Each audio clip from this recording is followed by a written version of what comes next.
Nvidia, जिस company की valuation ने लास्ट 180 दिनों में एप्पल, गूगल, माइक्रोसॉफ्ट सबको पीछे कर दिया है। सिर्फ 250 दिनों में इस कंपनी की वैल्यूएशन 1 ट्रिलियन से 3 ट्रिलियन हो गई है।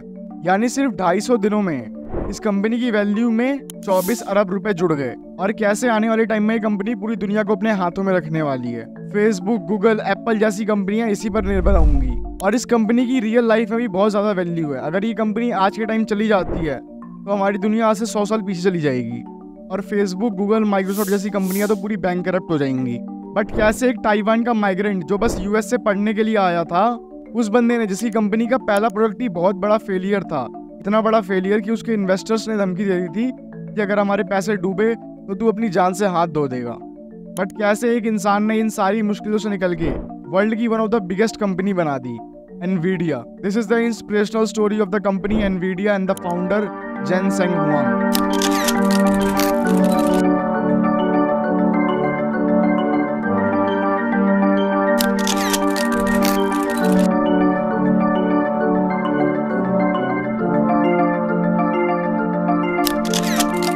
देखो, सबसे पहले ये जान लो कि ये कंपनी बनाती क्या है। ये कंपनी बनाती है जीपीयू, ग्राफिक प्रोसेसिंग यूनिट। इसी जीपीयू की वजह से आज के टाइम पे आप ये हाई क्वालिटी की मूवीज, इतनी खतरनाक गेमिंग, वीएफएक्स, एडिटिंग, ये सब इसी ग्राफिक कार्ड की वजह से आप कर पाते हो। जो सुपर ग्रेड की क्वालिटीज की वीडियो होती है वो जीपीयूज के बिना बन ही नहीं सकते और इसी की वजह से एआई सॉफ्टवेयर बन पाते हैं। वो अभी मैं आपको बताऊंगा आगे कैसे। ये स्टोरी शुरू होती है जब जेनसेंग हुआंग 9 साल के थे।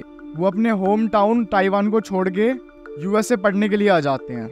वो यूएसए से ही अपनी स्कूलिंग और स्टैनफोर्ड यूनिवर्सिटी से इलेक्ट्रिकल इंजीनियरिंग में मास्टर्स करते हैं, जिसके बाद उन्हें AMD, जो उस टाइम पे माइक्रोचिप्स बनाती थी, उस कंपनी में जॉब मिल जाती है।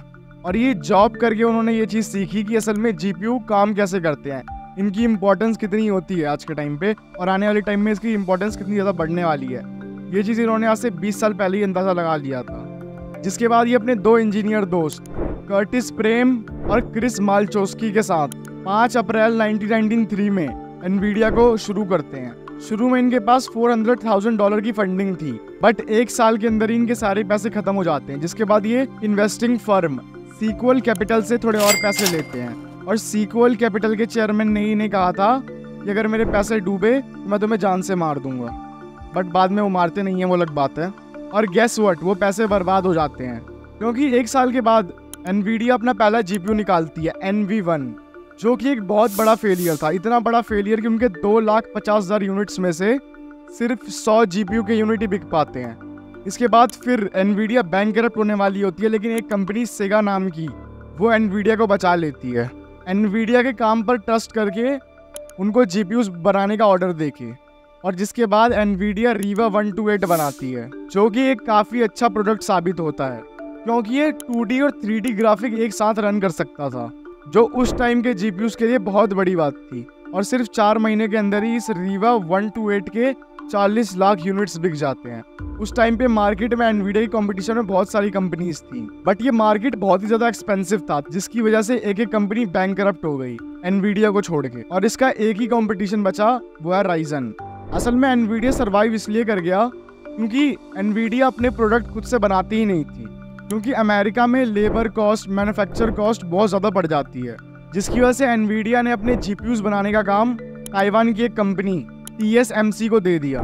एनवीडिया उनको टेक्नोलॉजी देती थी और वो लोग उसी टेक्नोलॉजी का यूज़ करके बस वो प्रोडक्ट बना के उन्हें दे देते थे, और आज तक भी यही कंपनी एनवीडिया के ग्राफिक कार्ड बनाती है। फिर अगेन 1999 में एनवीडिया अपना एक और सक्सेसफुल प्रोडक्ट लॉन्च करती है, G4 256। ये पहली ऐसी मशीन थी जिसे इंडिपेंडेंट ग्राफिक कार्ड कहा गया, क्योंकि ये सारे टास्क खुद ही हैंडल कर लेता था। और यही जीपीयू माइक्रोसॉफ्ट के पहले Xbox में भी यूज़ हुआ था। और इसी के नेक्स्ट ही साल एनवीडिया का पहला $1 बिलियन का रेवेन्यू कंप्लीट होता है। और इसके बाद एप्पल के सुपर पीसीज में भी एनवीडिया के ही जीपीयू यूज़ होते हैं। इसके बाद एनवीडिया ने अपनी लाइफ में बहुत सारे अप एंड्स डाउन्स देखे। कभी उनके जीपीयू तो बहुत बुरी तरीके से पिट गए, तो कभी तो उन्होंने जीपीयू इंडस्ट्री में पूरा एक रेवोल्यूशन ले आए। बट असल में इनके जीपीयूज की डिमांड बढ़ी कोविड के अंदर, जब हर जगह से जीपीयू की सप्लाई बंद हो गई। तब जब लोगों को जीपीयूज की कमी पता चली और उन्होंने एनवीडिया के ग्राफिक कार्ड देखे, तब उन्हें पता चला कि एनवीडिया के ग्राफिक कार्ड सच में कितने पावरफुल हैं। मोटा मोटा बताएं तो अभी तक एनवीडिया वीएफएक्स और गेमिंग इंडस्ट्री में गॉडफादर बन चुका था। उनके जैसे पावरफुल जीपीयूज और कोई कंपनी बना ही नहीं सकती थी। और इनका सबसे बड़ा बूम दिखा जब chat GPT AI model launch हुआ। जीपीटी के लॉन्च के बाद लोगों को पता चला कि असल में एआई की पावर कितनी ज़्यादा है। इसके बाद सारी कंपनीज एप्पल, माइक्रोसॉफ्ट, गूगल सबने अपना अपना एआई निकालना शुरू कर दिया, जिसके बाद लोगों को पता चला कि एआई को ट्रेन करवाने में बहुत बड़ा हाथ होता है ग्राफिक कार्ड्स का। क्योंकि असल में क्या होता है ना कि एआई मॉडल्स को ट्रेन करवाने के लिए दुनिया भर का डाटा चाहिए होता है, जिसके लिए कंज्यूम होती है हैवी पावर, जिसके लिए हैवी जीपीयूज चाहिए होते हैं, और ये हैवी जीपीयूज बनाता है एनवीडिया। और इसी एआई बूम की वजह से लास्ट कुछ ही दिनों के अंदर एनवीडिया ने इतनी बड़ी वैल्यूएशन को टच कर लिया, क्योंकि बिना एनवीडिया के जीपीयूज के एप्पल, गूगल, माइक्रोसॉफ्ट अपने एआई मार्केट में ला ही नहीं सकती, और बिना इनके एआई मॉडल के ये कंपनीज फ्यूचर में टिक ही नहीं पाएंगी। और यही थी एनवीडिया और जेनसेंग हुआंग की स्टोरी।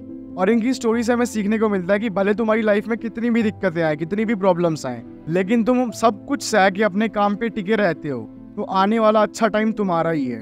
अगर एनवीडिया ने भी इतने सारे फेलियर्स के बाद गिव अप कर दिया होता तो शायद आज हमें एआई जैसी कोई चीज़ ना मिल पाती। सो वीडियो पसंद आई तो लाइक कर सकते हो, चैनल पे नहीं तो सब्सक्राइब कर सकते हो, और वीडियो पसंद आई तो मेरी बाकी वीडियोस भी चेकआउट कर सकते हो। मिलते हैं अगली वीडियो में, जब तक के लिए जय हिंद, जय भारत।